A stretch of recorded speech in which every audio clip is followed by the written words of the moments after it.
A concorrência é um dos fatores que mais causam desespero nos empreendedores, principalmente em donos de empresas que acabaram de começar. Sempre quando a gente pensa em concorrente, a gente pensa em algo negativo. E os empreendedores acabam deduzindo que é melhor não ter concorrente, que esse é o grande diferencial. Bom, nesse vídeo a gente vai te mostrar totalmente o contrário, que não ter concorrente é muito ruim para a empresa.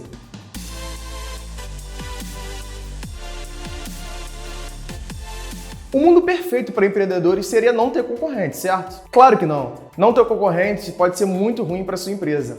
Empreendedores que se sentem ameaçados pela concorrência acabam reduzindo o preço de seus produtos e, consequentemente, a sua margem de lucro. Bom, essa é uma técnica muito ruim, pois você acaba entrando em uma briga de preço e não por qualidade. Bom, eu vou ser bem sincero com você. Se você acredita que não tem nenhum concorrente, basicamente você está dentro de um desses três cenários que eu vou te explicar. 1. Você é um super gênio. 2. Você está em um mercado pequeno e ruim. E 3. Você não fez a pesquisa de mercado corretamente. Vamos lá. No primeiro cenário, a gente está falando de um empreendedor que criou algo que ninguém nunca criou. Isso é praticamente impossível. Praticamente todos os novos modelos de negócios que surgem são derivados de modelos pré-existentes. Vamos pegar o exemplo da Nubank, o banco digital mais famoso do Brasil. Apesar de ser um modelo super inovador, o modelo da empresa nada mais, nada menos do que é um banco. Só isso. Não tem nada de novo nisso. É um banco com um bom atendimento. E esse é exatamente o ponto que você pode estar confundindo. Você ter um diferencial competitivo, atendimento, por exemplo, no caso da Nubank, não quer dizer que você não tenha concorrente. Já no segundo cenário que eu te expliquei anteriormente, pode ser que o mercado que você esteja mirando é tão pequeno e ruim que ninguém quer estar nele. Isso quer dizer que outras empresas já se aventuraram nesse mercado, mas não obtiveram sucesso. Você, como empreendedor, deve tentar apenas novas abordagens, mas nunca deve ignorar o erro de quem veio antes. Você deve aprender com esses erros. Bom, e no último cenário, o terceiro, se você não encontrou concorrentes para a sua empresa e não se encaixa em nenhum dos cenários anteriores, você não mapeou bem o seu mercado. Bom, pensa um pouco comigo. O seu produto, em tese, foi criado para resolver um problema, uma dor. O seu cliente em potencial não vai ficar esperando o seu produto ser inventado para resolver o problema que o seu cliente possui. Ele com certeza utiliza de outra empresa para resolver essa dor, mesmo que seja de forma indireta. O mundo dos negócios está ficando cada vez mais competitivo e as ideias são copiadas e recriadas a todo momento. Por isso, empresários que não fazem análise de mercado da sua empresa fatalmente serão engolidos pelo mercado. Como você consegue determinar preço, padrão de qualidade, criar novas necessidades do público, entre outros fatores, se não existem outras empresas que atuem no mesmo mercado que você? Isso seria basicamente impossível. Logo, é imprescindível ter um olhar 360 graus de todo o mercado de atuação para compreender quais são as estratégias dos concorrentes e assim tomar as melhores decisões para o seu negócio. Ter concorrentes é sim muito bom para a sua empresa. Isso vale até mesmo para quando você for negociar com investidores. Fica muito mais fácil para eles entenderem o diferencial da sua empresa se você comparar com um concorrente. Vou te dar um exemplo bem básico e simples. Eu estou no mesmo mercado de iFood, só que focado em comida vegana. Mas antes de qualquer coisa, você precisa saber identificar os seus concorrentes, certo?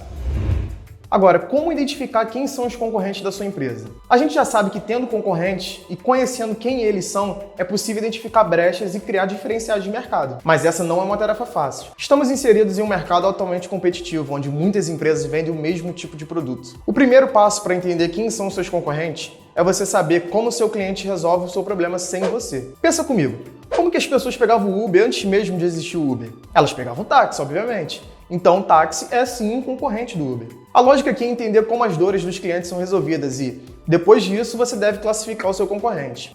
Existem basicamente dois tipos de concorrentes, os diretos e os indiretos. Uma empresa, por exemplo, pode comercializar os mesmos produtos e serviços que a sua, e mesmo assim não ser um concorrente direto. Isso se dá ao fato que o seu concorrente está posicionando os serviços dele e os produtos em um público-alvo totalmente diferente do seu. Ficou um pouco confuso para você? Deixa eu te explicar melhor.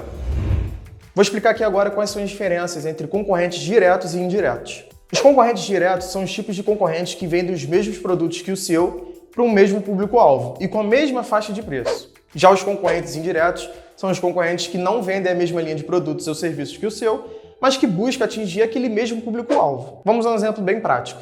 A Netflix, por exemplo. Seus concorrentes diretos são as plataformas de streaming, como HBO Max, Disney+, Prime Video, entre outras. Essas são empresas que têm um produto semelhante à Netflix, voltado para o mesmo público e na mesma linha de preço. Por outro lado, a própria Netflix já declarou que seus concorrentes indiretos são os jogos eletrônicos, como Fortnite, por exemplo. Pode parecer estranho por um momento para você, Fortnite ser um concorrente indireto da Netflix, mas não.